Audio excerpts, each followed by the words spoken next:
hormati para kordi, bapak-bapak, bapak dan bapak semua ya. Mana ibunya? Ibu kordi maksudnya. Bapak-bapak kordi dan bapak ibu para penyuluh di pelaksanaan pelatihan 2 mingguan. Tentunya kita harus terus bersyukur pada kesempatan ini masih bisa bersilaturahmi dalam keadaan nikmat iman dan Islam, nikmat sehat. Karena kemarin saya baru dengan Pak PJ Zoom dengan Kemendagri, mohon diperhatikan dan diingat oleh semua. Sekarang sedang ada mudah-mudahan tidak jadi endemik baru dalam bentuk wabah, tapi sudah turun surat KLB, keadaan luar biasanya dalam bentuk wabah polio. Bahayanya polio itu berkenaan dengan kalau terjangkit si anak itu jadi cacat seumur hidup. Makanya walaupun kita di pertanian, apalagi berbicara tentang sanitasi lingkungan, berbicara tentang tanaman dan hewan, karena kita ada peternakan. Karena polio itu dari mana? Polio itu dari kotoran hewan yang terkontaminasi virus, dan virusnya berinteraksi rata-rata lewat mulut. Tapi ada juga yang melalui pori, misalnya kuku dan semuanya ke anak, kemudian terjangkit. Banyaknya di anak-anak, dan dampaknya sangat luar biasa. Saya pengen ingatkan itu terlebih dahulu supaya kita bisa berkontribusi positif terhadap situasi kondisi negara kita yang sekarang sedang konsentrasi di ranah itu. Top down tentang knowledge dan science itu munculnya dari kita.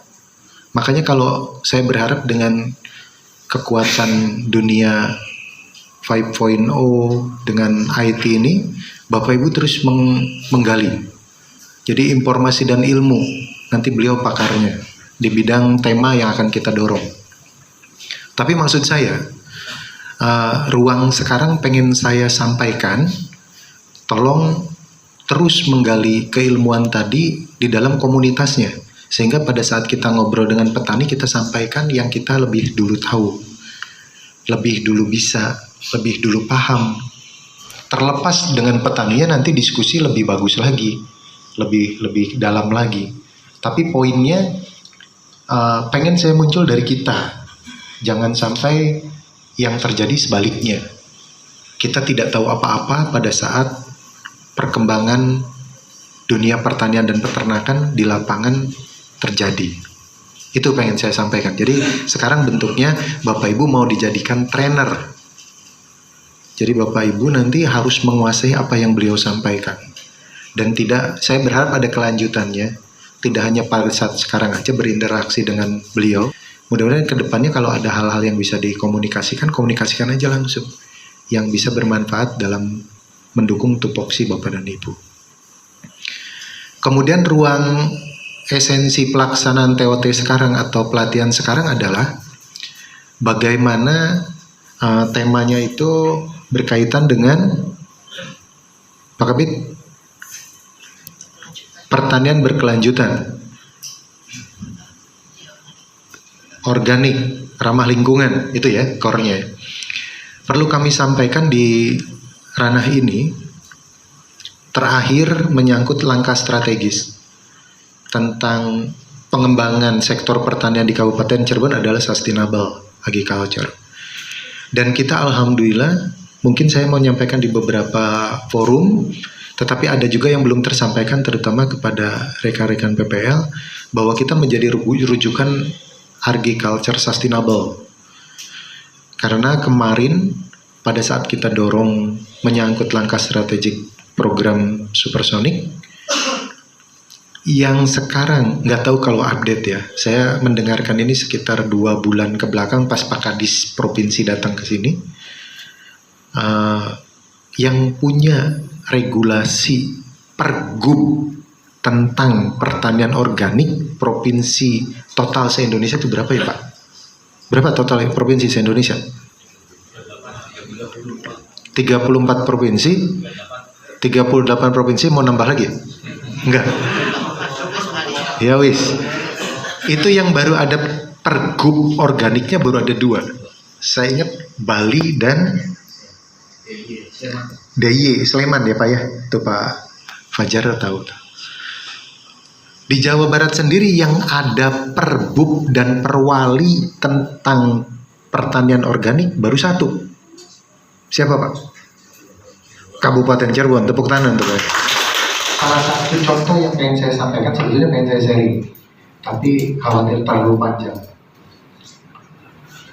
Saya sebetulnya mohon maaf, sedianya sudah dinas luar Pak Gubernur, tertanggal sekarang. Tapi karena harusnya saya sudah menuju luar daerah, tapi saya undur demi ketemu bapak-bapak dan ibu-ibu semua. Pentingnya acara ini, jadi saya senang. Salah satu contoh sustainable itu penting. Dari Cirebon berdiri sampai sekarang, buka di Google. Pernah tidak Cirebon punya varietas jenis mangga yang sudah terhak ciptakan, ter-IG kan? Ada belum? Belum. Padahal yang namanya gedung hijau itu 30-40 tahun kita lepas. Tapi tinggal menunggu hari. Mudah-mudahan jangan sampai bulan. Saya cepat akan dorong ke Jakarta. Terakhir penutup untuk izin edar, izin terakhir untuk Mangga Ruman Ayu, kita bisa terbit. Jadi di zaman kita sudah ukir sejarah untuk selamanya. Tepuk tangan. Yang ingin saya sampaikan adalah itu pentingnya sustainable, itu pentingnya berkelanjutan, itu pentingnya kita berpikir pertanian di masa yang akan datang. Karena sejatinya pertanian itu bukan hanya untuk saat ini, tapi untuk masa yang akan datang. Makanya kumpul sekarang ini, ilmu yang harus diserap itu adalah bagaimana kita membuat suatu ranah bahwa pentingnya pertanian berkelanjutan, ramah lingkungan, organik, itu diantaranya itu. Supaya anak cucu kita nanti, oh dulu bapak, kakek, cicit, ya, buyut saya itu pernah ini untuk saya. Nah itu poin buat kita. Dan penutupnya, saya berharap mudah-mudahan pertemuan-pertemuan semacam ini bisa membuat suatu formulasi. Sedikit saya tambahkan secara umum. Kalau berpikir proyeksi, itu jangan berpikir sifatnya kuantitatif saja, tapi imbangan antara kualitatif dan kuantitatif. Artinya apa? Kalau berpikir proyeksi itu bukan angka. Makanya kalau berpikir organik itu, ini pasti saya di mana-mana selalu dipertanyakan. Di mana-mana pasti pertanyaannya 2. 1, organik itu mengganggu produktivitas tidak? Kalau mengganggu kita tidak berani, itu 1. Yang kedua, break-even point tidak? Outputnya nanti nguntungin tidak? Itu 2, harus kita jawab. Menyangkut produktivitas jangan sampai terganggu. Break-even point malah gimana caranya lebih menguntungkan. Itu kita harus jawab. Kalau belum, berproses ke arah sana. Karena di mana-mana. Karena ukuran pertanian itu tidak bisa diukur hanya oleh kuantitatif yang saya sampaikan. Kita ada dipengaruhi oleh cuaca dan iklim. Kita dipengaruhi oleh hama penyakit. Kita dipengaruhi juga oleh keadaan tanah. Karena syarat tubuh tanah dan syarat tubuh iklim itu sangat mempengaruhinya. Jadi poinnya yang pengen saya sampaikan, jangan pernah mengukur pertanian itu di angka saja. Pasti nanti benturannya ke sana. Makanya di mana-mana walaupun saya